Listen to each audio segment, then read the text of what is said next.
Hi, I'm Maraba. And I'm Christina Collins. Welcome to African Lifestyle. Today on African Lifestyle, we have a different show for you all. And we invited our own Jomo Stavelfield, director, producer of African Lifestyle, to join us in this discussion. We'll be right back. Looking for a place that has all your African needs? The Live G Fashion Boutique in Prince William County is just for you. Located at 14804 Build America Drive, we carry beauty and skincare products, jewelry, a wide selection of clothing for the entire family, and much more. Live G Fashion Boutique, the one-stop shopping in nearby Woodbridge, Virginia. For more information, call us at 703-490-1050. That's 703-490-1050. Gainesville Family Dental Center is a state-of-the-art facility with deep ties to the African community. GFDC staff regularly travels to Africa, providing dental care to many who cannot afford a dentist. This type of dedication is the core of our belief that everyone, regardless of circumstances, deserves a beautiful smile. Gainesville Family Dental Center, 703-368-1272. Tricon International is the link between Africa and the rest of the world. Tricon is at the front line of emerging markets with products and services for the 21st century. Tricon shipping and brokering are our flagship services, and we have developed a direct link from the Washington, D.C. area to most of West Africa. Tricon also have monthly shipping to Ghana, Sierra Leone, and Liberia. Tricon International, 703-405-3118.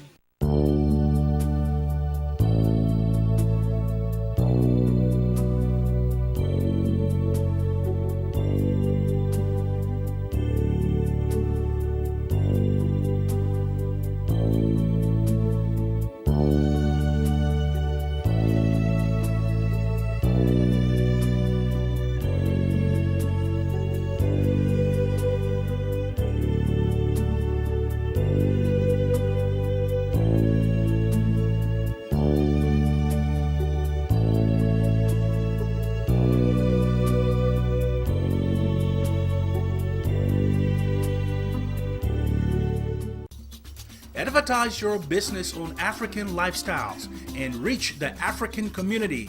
For more information, call 703-896-6212 or visit us on the web at AfriLifeTV.com. African Lifestyles, connecting business and community. Coco. Contemporary African fashion and designs by Coco. Designs that make a statement while embracing the African culture. Coco. Sexy, elegant, youthful. Coco. African motif with contemporary flair. Coco. Extraordinary designs by Coco. Visit African Design Boutique and Gift Shop at 395 Garrisonville Road in Stafford, Virginia. Coco.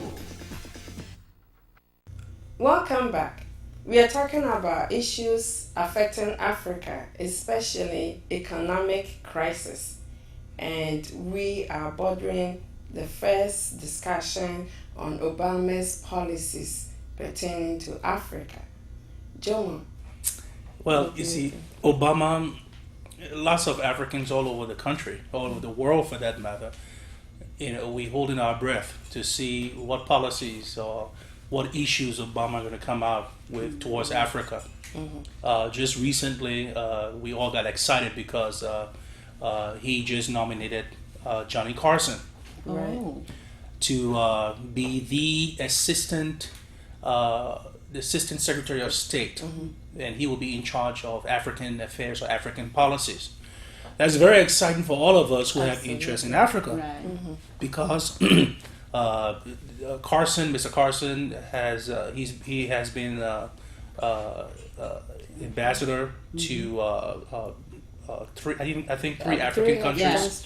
Yes. Right. And he was also working on Capitol Hill on the subcommittee of African affairs. So this is someone who has experience on the continent. He knows what the policies are. Right. He knows the people. He knows the culture. And I think it's a bold step from the Obama's government That's it. that Africa is about to become an important Yeah. part of his administration. Right. And you know what? I think he's been to about 40 African provinces or so. So you're right. He knows so much. He's well depth into African affairs. This man's career has been about Africa. Right. Yeah. So he knows whatever the Africans need and Right. all the problems we're facing. Yeah.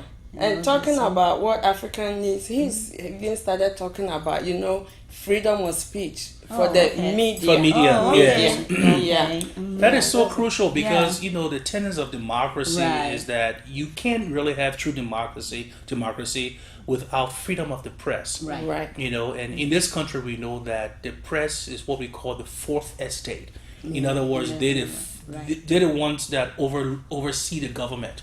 Yeah. So the government becomes responsible. Right. And so having that and media to be and journalists to be able to report the stories as they are, As they are. Yeah. right? It is tremendous. Yeah. I Because believe that. some countries don't want you to say what is happening. You can't open your mouth. No, And right, all this, right. which is not right. Yeah, you the only know? thing the media can do is to say good things Things about about the the government, yeah. whether Right. they're It's doing not right good. or not, and that's It's wrong. not good at all. And he also mentioned Obama's government supporting the African leaders who want to stand up for the right thing. But I think in all you have to give George Bush some credit, even in that area. Yeah, he did. He Absolutely. did. Yes, He did well too. George Bush had, for some strange reason, regardless of his policies, Right. he had an interest in Africa. Right. He did. He definitely. even went to And Ghana, right? Right. Yeah. He went to Ghana. And Kufuor, former president of Yeah. Ghana, He did a lot They with were it. like pals, you Yeah, know. right. He helped Ghana a lot, Senegal, Right. and But, all you, that. but many will argue that George Bush only did what I think any other presidents would do, simply because if you look at the progression of the world, Africa is the only continent that's been left behind. We have all the natural resources, Oh, yes, you we know, do. but why are we not doing well as know. other nations, other continents?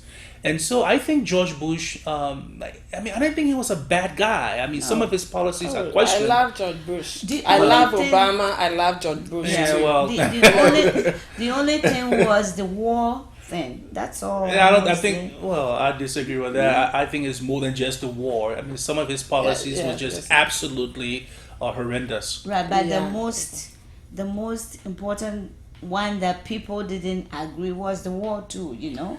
The war set on a lot of on the American people conscious, people in the world. It set on our conscience, and it was a big issue. The arrogance, of the American The superpower. arrogance, Right. yes, You that's know. it, which Obama is trying to change. change, right. America is superpower, But but we still- got to do the right thing and follow human rights and all that. Anyway, enough about Bush.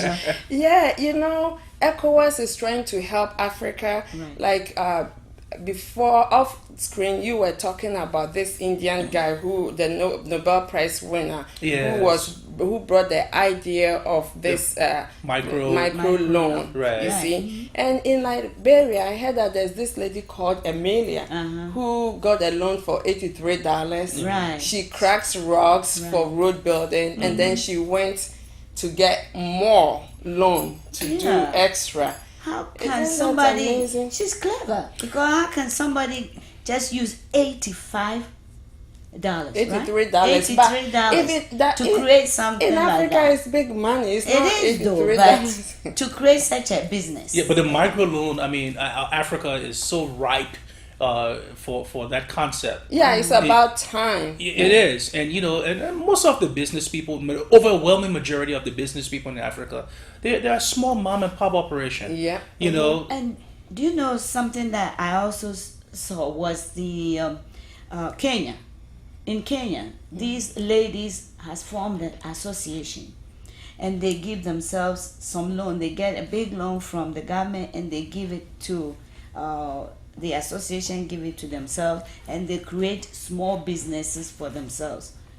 I saw it in, yeah, which wasn't bad. And those microloans, the reason why they work is because most of these countries, the economy is so localized, and It so the is money very stay localized. within the In the community. community. You know, Yes, and so yes. I mean, and Africa countries across the continent, they are ripe for this idea of the microloans, Yeah, and yeah. it's amazing It's good, that it's we good. haven't really embraced it years and years and years ago, because I think what I've been proven very successful in building small businesses. Yeah, Right, because right. when It's I a went to good Ghana idea. recently, and it's not a recent thing, it's always been there.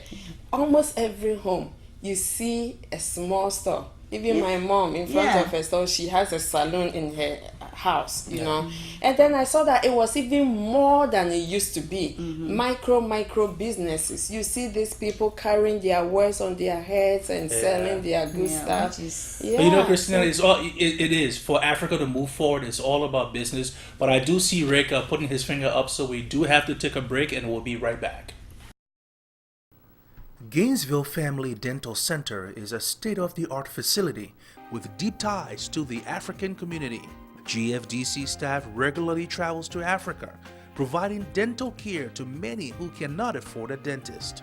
This type of dedication is the core of our belief that everyone, regardless of circumstances, deserve a beautiful smile. Gainesville Family Dental Center, 703-368-1272.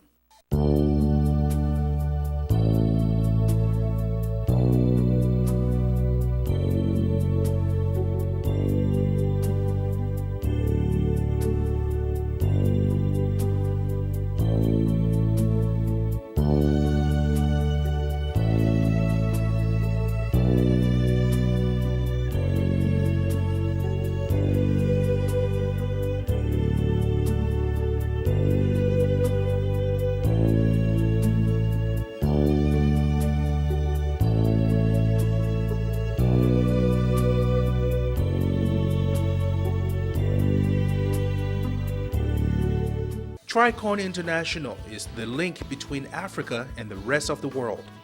Tricon is at the front line of emerging markets with products and services for the 21st century.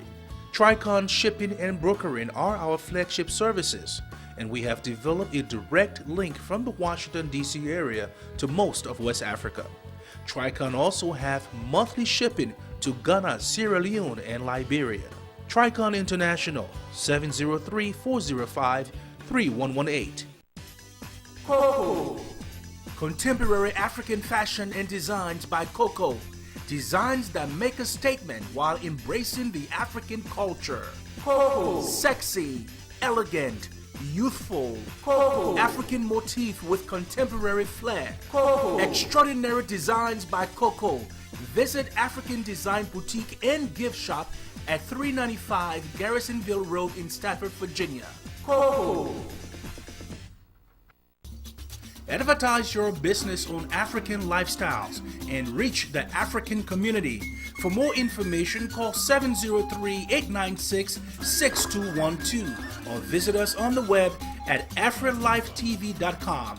African Lifestyles, connecting business and community. Welcome back.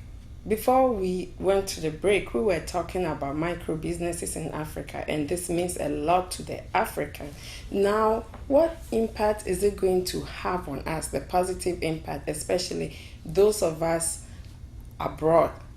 Because there are a lot of people who have big ideas. They want to build businesses, and yet they go back to Africa to build their businesses, and then they come back. Well, a lot of them come back, because the business didn't work out. Right. Because I think what this proves is that when you start a business small, there's a better chance of your business surviving. Simply because, again, the overwhelming majority of businesses in Africa are the small mom and pop operation. Yeah. And again, it's a localized economy. So a lot of people who go back, they go back with a lot of grandiose ideas. You know, they want to open a factory, they want to open a this, and of course, you know, it requires money and sustainability. And so if you don't have the customers to sustain that kind of business, you go under quick. But the businesses who are catering to the everyday needs of the people, those are the businesses that I see surviving. Like restaurants, small businesses like telephone services. Yeah, and they all have this, something like or communication center. opening a small shop. Yeah, even the Yeah. money changers are making money. I mean, yes, they're they're surviving. making a lot of money. Buying, selling of telephone cards, and all this. You see kids standing on the street. These kind of businesses last a long time. Okay, my question is, Jomo, you were talking about, I mean, people having these big ideas of opening factories. Does that mean that nobody can go back and open